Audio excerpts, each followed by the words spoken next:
So in this video we are starting with a new chapter, molecular basis of inheritance. जैसा कि chapter के नाम से ही पता चल रहा है, मॉलिक्यूलर बेसिस ऑफ इनहेरिटेंस।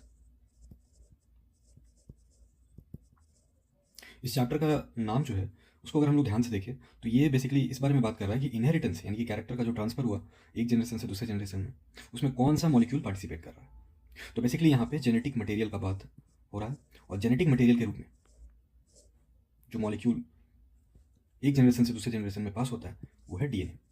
तो इस चैप्टर में बेसिकली हम लोग डीएनए के बारे में पढ़ेंगे, और डीएनए को जेनेटिक मटेरियल क्यों कहा जा गया, कौन कौन से एक्सपेरिमेंट थे जो प्रूव करते थे कि डीएनए जो है वो एक जेनेटिक मटेरियल है, and what are the characteristics जिसके कारण डीएनए को जेनेटिक मटेरियल बोला गया। उसके बाद हम लोग कुछ इवेंट्स देखेंगे जैसे replication replication transcription and translation translation and finally ओपेरॉन्स।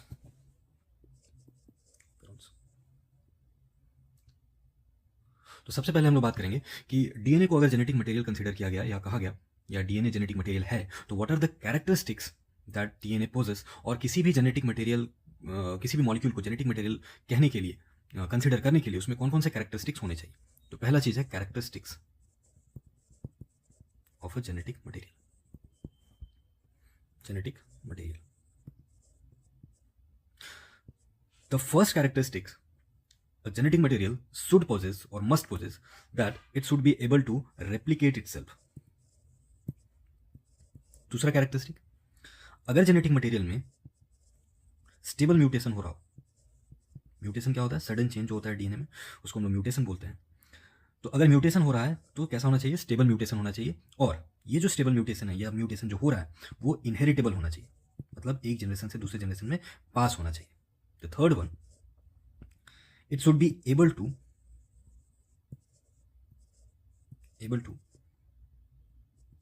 translate itself through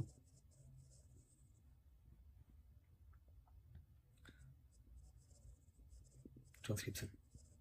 मतलब जेनेटिक मटेरियल तभी कहलाएगा जब उसमें एबिलिटी हो कि फाइनली उसको हम लोग कोड करके उससे क्या बना सके, प्रोटीन बना सके, और कह सकते हैं कि अमाइनो एसिड बना सके, और फिर अमाइनो एसिड जो है वो पॉलीमराइज होकर क्या बनाएंगे, प्रोटीन बनाएंगे। अब हम लोग देखते हैं कि न्यूक्लिक एसिड जो है, पहली बात तो न्यूक्लिक एसिड एक बायोमोलिक्यूल है, और न्यूक्लिक एसिड दो तरीके का होता है, एक को डीएनए बोलते हैं, दूसरे को आरएनए बोलते हैं। फुल फॉर्म डीएनए का deoxy ribo nucleic acid and RNA is ribo nucleic acid. दोनों को हम लोग डिटेल में देखेंगे कि दोनों के बीच में क्या डिफरेंस है, दोनों के स्ट्रक्चर्स में क्या डिफरेंस है, सब कुछ डिटेल में देखेंगे। न्यूक्लिक एसिड का हिस्टोरिकल बैकग्राउंड पे जाएं तो सबसे पहली बार nucleic acid was discovered by Friedrich मीशर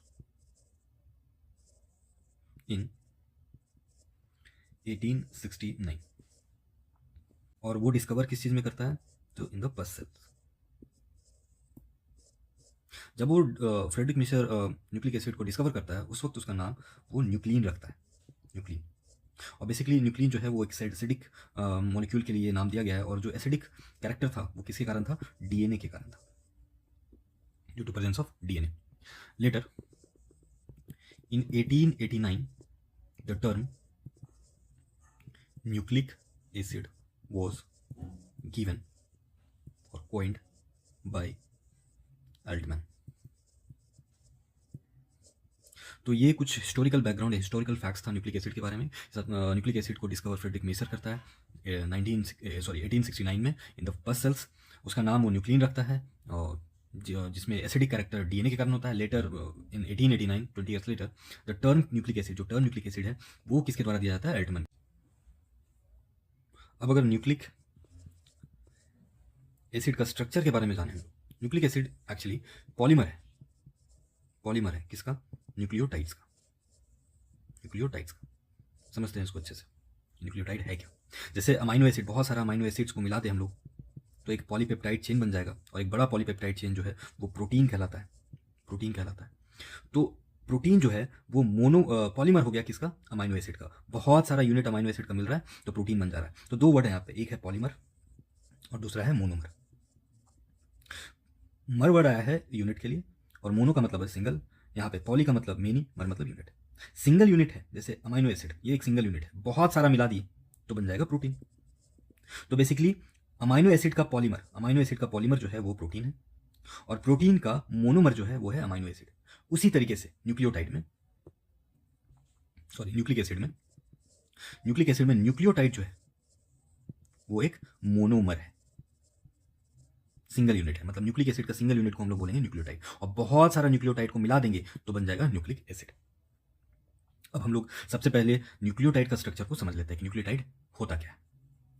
तो न्यूक्लियोटाइड को अगर ध्यान से देखें तो न्यूक्लियोटाइड 3 चीज से मिलकर बना हुआ है।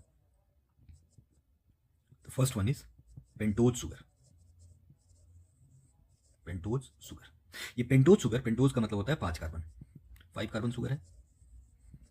वैसे तो पेंटोज शुगर का बहुत सारे एग्जांपल है, बट हम लोग न्यूक्लिक एसिड में जो पेंटोज शुगर देखेंगे वो 2 तरीके का है। एक है राइबोज, जो कि पाया जाएगा राइबो न्यूक्लिक एसिड में यानी कि आरएनए में, और दूसरा जो होगा वो होगा डीऑक्सी राइबोज। अब थोड़ा सा इसका स्ट्रक्चर के बारे में हम लोग देख लेते हैं कि राइबोज शुगर होता क्या है एक्चुअली। तो राइबोज शुगर, सबसे पहली बात तो पेंटोज शुगर है यानी कि 5 कार्बन का शुगर है। तो इसका स्ट्रक्चर थोड़ा हम लोग ड्रॉ कर लेते हैं, एक rough structure. This is the first carbon, this is second carbon, this is third carbon, this is the fourth carbon, and the fourth carbon is attached to the fifth carbon. अगर हम ring structure को देखें, ring को ध्यान से देखें, तो इस रिंग में सिर्फ 4 कार्बन लगे हुए हैं और बीच में एक ऑक्सीजन, मतलब एक हेट्रोसाइक्लिक रिंग है। इस 4 कार्बन वाले रिंग को हम लोग बोलते हैं furanose ring. Furanose ring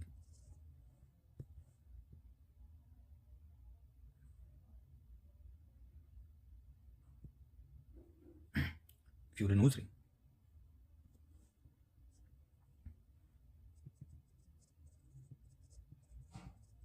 furanose ring. पहला कार्बन में हाइड्रोजन यहाँ पे है, इधर हाइड्रोक्सिल ग्रुप लगा हुआ है। सेकेंड में भी एक हाइड्रोजन एक हाइड्रोक्सिल, थर्ड वन में भी एक हाइड्रोजन एक हाइड्रोक्सिल। बेसिकली कार्बन के अराउंड 4 मैक्सिमम बॉन्ड हो सकता है, मैक्सिमम 4 बॉन्ड हो सकता है। तो हमको कार्बन का वैलेंसी चेक करना है। जैसे इस कार्बन में हम लोग 4 बॉन्ड बना लिए, हर एक कार्बन के अराउंड 4 बॉन्ड बनाना है। तो पहला कार्बन हो गया, दूसरा हो गया, तीसरा हो गया, चौथा में देखिए ऑलरेडी 3 बॉन्ड्स बने हुए हैं। The fourth one is hydrogen and the fifth carbon it has CH2OH। ये राइबोज का स्ट्रक्चर हुआ, राइबोज शुगर का।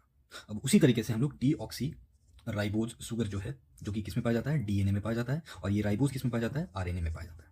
तो इसको हम लोग सबसे अब देख लेते हैं कि डीएनए वाला जो डीऑक्सी राइबोज है उसमें और राइबोज में क्या डिफरेंस है। तो रिंग तो हम लोग सेम बनाएंगे, this is the first carbon, this is second, this is third, this is fourth, and fourth से अटैच है फिफ्थ में लगा देंगे CH2OH। फर्स्ट में H और OH, सेकंड वाले कार्बन से एक तो H है और नीचे होना चाहिए, जैसे डीऑक्सी राइबोज में OH लगा हुआ है, यहां से ऑक्सीजन हट जाएगा और सिर्फ रहेगा H। यानी सेकंड वाले कार्बन से, from the second carbon O जो है रिमूव कर दिया गया। जब ऑक्सीजन रिमूव हो जाएगा इसलिए वर्ड दिया गया डीऑक्सी। तो डीऑक्सी वर्ड जो आया तो राइबोज शुगर में से ऑक्सीजन रिमूव कर रहे हैं। कहां से रिमूव कर रहे हैं, तो सेकंड कार्बन से रिमूव कर रहे हैं, इसलिए इसका नाम है डीऑक्सी राइबोज। बाकी एज इट इज। अगर हम इसको ध्यान से देखें इस स्ट्रक्चर को, तो हम लोग ये पाएंगे कि राइबोज शुगर में यानी कि जो आरएनए में जो शुगर पाया जाता है उसमें ये 2 OH ग्रुप जो है ये फ्री है, क्योंकि फर्स्ट कार्बन से N2 बेस जाके लिंक होगा, नाइट्रोजनस बेस, जो कि आगे का कंपोनेंट हम लोग देखेंगे, और फिफ्थ कार्बन से पेंटोज शुगर जाके लिंक हो जाएगा। तो फर्स्ट और फिफ्थ तो ऐसे भी फ्री नहीं है। अगर हम फ्री फंक्शनल ग्रुप देखें, थर्ड में तो H सिर्फ लगा हुआ, सॉरी फोर्थ में तो H सिर्फ लगा हुआ, सेकंड और थर्ड में 2 OH ग्रुप फ्री है, जबकि डीऑक्सीराइबोज में सिर्फ थर्ड वाले कार्बन में एक OH फ्री है, जबकि सेकंड में से तो वो हट चुका है। यानी कि राइबोज शुगर में 2 फंक्शनल ग्रुप फ्री है, और डीऑक्सीराइबोज में जब कंप्लीट स्ट्रक्चर न्यूक्लिक एसिड का देखेंगे हम लोग तो सिर्फ एक OH जो है वो फ्री है। और हमको पता है जितना ज़्यादा फंक्शनल ग्रुप फ्री रहेगा उतना ज़्यादा रिएक्टिव होता है, इसलिए डीएनए जो है वो ज़्यादा स्टेबल है। DNA is more stable than RNA. Reason, DNA के पास जो डीऑक्सीराइबोज है उसमें सिर्फ एक OH फ्री है, जबकि आरएनए के पास जो राइबोज शुगर है उसमें 2 OH ग्रुप फ्री है।